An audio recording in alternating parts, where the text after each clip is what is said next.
নিরামিষ রেসিপি যে এত টেস্টি হতে পারে আপনারা রেসিপিটা না খেলে বিশ্বাসই করতে পারবেন না। ঘরে থাকা উপকরণ দিয়ে এটা বানানো হয়ে গেছে, সামান্য খরচ পড়েছে, আর এই টেস্টটা কিন্তু একেবারে দুর্দান্ত। দেখুন কতটা লোভনীয় হয়েছে, কি দেখেই বানাতে ইচ্ছে করবে আপনাদের। আর একবার যদি খান না, 10 দিন এর স্বাদ কিন্তু জিভে লেগে থাকবে। চলুন তাহলে বানিয়ে ফেলি। আমি এখানে 4টে মাঝারি সাইজের বেগুন নিয়েছি আর 4খানা আলু নিয়েছি। এবার বেগুনগুলোকে আগে থেকে ভালো করে ধুয়ে পরিষ্কার করে নিয়েছি। বোটার দিকের অংশ আর মাথার দিকের অংশটা আমি কেটে বাদ দিয়ে দিচ্ছি। এবার বেগুনগুলোকে আমি কেটে নেব। একটা বেগুনকে আমি প্রথমে অর্ধেক অংশ করে কেটে নিলাম, তারপরে আবারও অর্ধেক করে কেটে নিলাম, মানে একটা বেগুনকে আমি 4 ভাগে ভাগ করে নিলাম। এইভাবে সমস্ত বেগুনগুলোকে আমি কেটে নিলাম। কাটা হয়ে গেছে। বেগুনগুলোকে আমি একটা পাত্রের মধ্যে রেখে জলে চুবিয়ে রাখছি।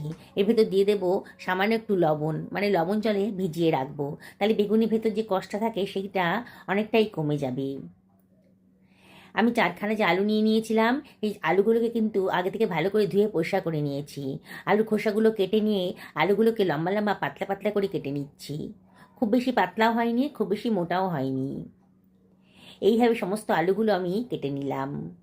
যে পাত্রের মধ্যে বেগুনগুলো জলে চুবিয়ে রেখেছিলাম, সেই পাত্রের ভেতরেই কেটে রাখা আলুগুলো আমি ডুবিয়ে রাখবো, খানিক্ষণ ভিজিয়ে রাখবো। তার আলুর ভেতর যে স্টার্চটা থাকে তাহলে খানিকটা কমে যাবে।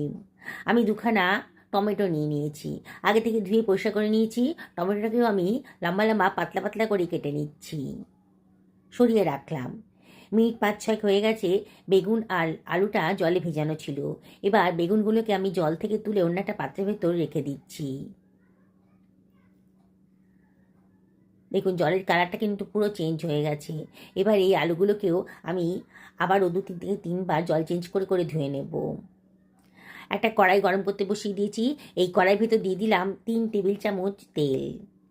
তেলটা যখন বেশ গরম হয়ে গেছে, তখন আমি জল ঝরিয়ে রাখা আলুটাকে এই ভেতরে দিয়ে দিচ্ছি। সামান্য একটুখানি লবণও দিয়ে দিলাম, আর 1 চিমটা হলুদের গুঁড়োও দিলাম।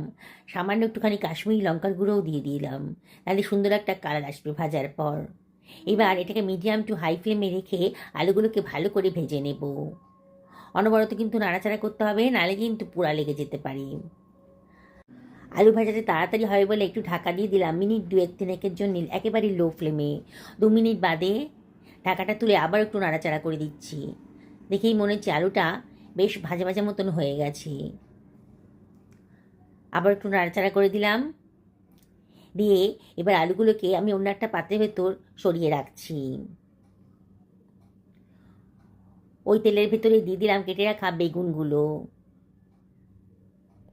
সমস্ত বেগুনই একসঙ্গে ভেজে নেব। সামান্য 1 চিমটা হলুদের গুঁড়ো, 1 চিমটা কাশ্মীরি লঙ্কার গুঁড়ো দিলাম, আর সামান্য 1 চিমটা লবণও দিয়ে দিলাম। দিয়ে আবারও বেগুনগুলোকে ভালো করে ভেজে নেব। মাঝে মাঝে একটু নাড়াচাড়া করে দিতে হবে। দেখুন আস্তে আস্তে বেগুনের কালারটা কিন্তু চেঞ্জ হয়ে যাচ্ছে। বেগুনটা বেশ ভাজা ভাজা মতো হয়ে গেছে। খুব বেশি ভাজবো না, তাহলে কিন্তু বেগুনগুলো ভেঙে যেতে পারে। এবার সরিয়ে অন্য একটা পাত্রের ভেতর রেখে দিচ্ছি। হয়ে গেছে বেগুন ভাজাটা। এবার ওই তেলের ভেতরেই আমি দিয়ে দিচ্ছি 1/4 টেবিল চামচ গোটা জিরে, আর দিয়ে দেবো খানিকটা দারচিনির টুকরো।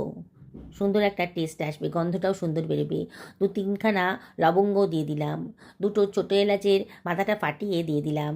গ্যাসের ফ্লেম কিন্তু এই সময় লোতে রেখেছি, আর মশলাটা ভালো করে ভেজে নিচ্ছি।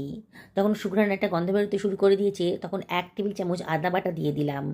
দিয়ে আবারও সব কিছু খুব ভালো করে মিশিয়ে নিচ্ছি। মাঝে মাঝে নাড়াচাড়া করে মশলাটা ভালো করে কষিয়ে নেব। 1 টেবিল চামচ মতো লবণ দিয়ে দিলাম, আর দিয়ে দিচ্ছি 1/4 টেবিল চামচ হলুদের গুঁড়ো, 1/2 টেবিল চামচ ধনের গুঁড়ো, 1/2 টেবিল চামচ জিরের গুঁড়ো দিলাম, আর 1/2 টেবিল চামচ লঙ্কার গুঁড়োও দিয়ে দিলাম। লঙ্কাটা অবশ্যই নিজেদের পছন্দ মতো দেবেন। সামান্য একটুখানি জলও দিয়ে দিলাম, নাহলে মশলাটা পুড়ে যেত। গ্যাসের ফ্লেমটা লোতেই রেখেছি, আর মশলাটা ভালো করে কষিয়ে নেব। অনবরত কিন্তু নাড়তে হবে। বন্ধুরা, অসম্ভব টেস্টি রেসিপিটা কিন্তু আজকে তৈরি হতে চলেছে। নিরামিষের দিনে এরকম একটা রেসিপি থাকলে আর অন্য কোনো কিছুর পদেরই প্রয়োজন হবে না। দেখুন মশলার গাদেই কিন্তু তেল বেরোতে শুরু করে দিয়েছে। আমি 1 টেবিল চামচ মতন চিনি দিয়ে দিলাম। চিনিটা অপশনাল, তবে দিলে পরে রান্নার কালারটাও খুব সুন্দর আসবে আর রান্নার টেস্টটাও ভীষণ ভালো আসবে। প্রয়োজন না হলে বাদ দেবেন। মশলাটা যখন ভালো করে কষানো হয়ে গেছে, ভেজে রাখা আলুটা আমি এর ভেতরে দিয়ে দিলাম।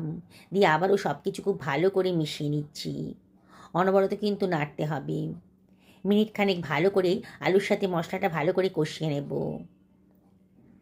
এবারে আমি এর ভেতরে দিয়ে দিচ্ছি কেটে রাখা টমেটোগুলো। টমেটোটা পরে দিলাম। টমেটোটা খুব নরম না হলে একেবারে গলে যেত। এবার সব কিছু আমি আবারও ভালো করে মিশিয়ে নিচ্ছি। যদি প্রয়োজন মনে হয় তাহলে 2 টেবিল চামচ মতো জল দিয়ে দেবেন। দিয়ে আবারও সব কিছু খুব ভালো করে মিশিয়ে নিচ্ছি। বন্ধুরা, রেসিপিটা ভালো লাগলে লাইক, শেয়ার, কমেন্ট করতে ভুলবেন না। কতগুলো কাঁচা পাকা লঙ্কাও দিয়ে দিলাম। নতুন বন্ধুদেরকে রিকোয়েস্ট করবো আমার চ্যানেলটা সাবস্ক্রাইব করার জন্যে। পাশে থাকা বেল আইকনটা ক্লিক করে দেবেন, তাহলে আমার রান্নার নোটিফিকেশানটা জলদি পেয়ে যাবেন। 3 থেকে 4 মিনিট লো ফ্লেমে ঢাকা দিয়ে রান্না করে নিলাম। 4 মিনিট বাদে ঢাকাটা তুলে একটু চেক করে দেখে নিতে হবে আলুটা সেদ্ধ হয়েছে কিনা। আলুটা 90% সেদ্ধ হয়ে গেছে। এবার ভেজে রাখা বেগুনগুলো আমি এর ভেতরে দিয়ে দিচ্ছি। দিয়ে হালকা হাতে সব কিছু ভালো করে মিশিয়ে নেব। খুব বেশি নাড়াচাড়া করবেন না, তাহলে কিন্তু বেগুনগুলো গলে যাবে, খেতে ভালো লাগবে না, তখন দেখতেও ভালো লাগবে না। দেখুন, আলতো হাতে এগুলোকে একটু নাড়াচাড়া করে দিলাম। দিয়ে 1/2 টেবিল চামচ গোলমরিচের গুঁড়ো দিলাম, যদি পছন্দ হয় তাহলে দেবেন। 1/4 টেবিল চামচ গরম মশলার গুঁড়ো দিলাম। একটুখানি কসুরি মেথি হাতে ডলে দিয়ে দিলাম, সুন্দর একটা গন্ধ বেরোবে। আর এর ভেতরে দিয়ে দিচ্ছি 1 টেবিল চামচ গাওয়া ঘি। নিরামিষ রান্নাতে একটু ঘি পড়লে পরে দারুণ সুন্দর একটা টেস্ট আসে। পছন্দ হলে দেবেন, না হলে বাদ দিয়ে দেবেন। আবারও হালকা হাতে সব কিছু খুব ভালো করে মিশিয়ে নিলাম। অসম্ভব সুন্দর একটা টেস্টি রেসিপি আজকে তৈরি হয়ে গেল। লুচি, রুটি, পরোটা, ভাত, পোলাও যার সাথেই খাবেন অসম্ভব টেস্ট লাগবে। ঢাকা দিয়ে 2 থেকে 3 মিনিট লো ফ্লেমে রান্না করে নেব। 2 মিনিট বাদে দেখুন, দেখেই মনে হচ্ছে রান্নাটা কিন্তু কমপ্লিট হয়ে গেছে। আর কালারটা দেখুন কতটা লোভনীয় হয়েছে। ফেসবুকের বন্ধুদেরকে রিকোয়েস্ট করব আমার পেজটা ফলো করার জন্যে। আমি একটা সার্ভিং প্লেটে এটাকে সার্ভ করে দিচ্ছি। নিরামিষের রেসিপি যে এত টেস্টি হতে পারে, না খেলে বিশ্বাসই করতে পারবেন না। তাই আপনাদেরকে রিকোয়েস্ট করব, একদিন আমার মতন করে এই বেগুন আলুর নিরামিষ রেসিপিটা বাড়িতে বানিয়ে ফেলুন। কতটা লোভনীয় হয়েছে দেখুন। বানাতে ইচ্ছে করবে, দেখেই বানাতে ইচ্ছে করবে আপনাদের। আর দেখছেন তো, ঘরে থাকা উপকরণ দিয়েই এত সুন্দর টেস্টি একটা রেসিপি আজকে তৈরি হয়ে গেল। আলুটা একেবারে সেদ্ধ হয়ে গেছে, আমি সেটা আপনাদেরকে কেটে দেখাবো। বেগুনটা তো খুবই নরম, ওটা তো রান্না হয়েই গেছে, সেদ্ধ হয়ে গেছে আর কি। আর ওটাও দেখুন একেবারে নরম হয়ে গেছে। সুস্থ থাকুন, ভালো থাকুন, এই কামনা করে ভিডিওটা এখানে শেষ করলাম। নমস্কার নেবেন।